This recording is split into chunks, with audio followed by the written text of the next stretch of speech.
শোনো, বই পড়বা কিভাবে? আগে লেকচার কন্টেন্ট ভালো করে পড়বা। আমি ক্লাসে যা পড়াচ্ছি সেইগুলা সুন্দর করে খাতায় নোট করবা, ঠিক আছে?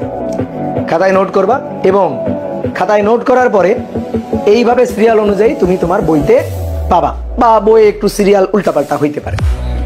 কোনো একটা টপিক ক্লাসে পড়ানোর পরে ওই টপিকটা বই থেকে তুমি দেখবা, তারপরে দেখবা বই দেখে মনে হবে ধুর সবই তো পারি, এরকম মনে হবে, বুঝছো? এইভাবে বই পড়বা।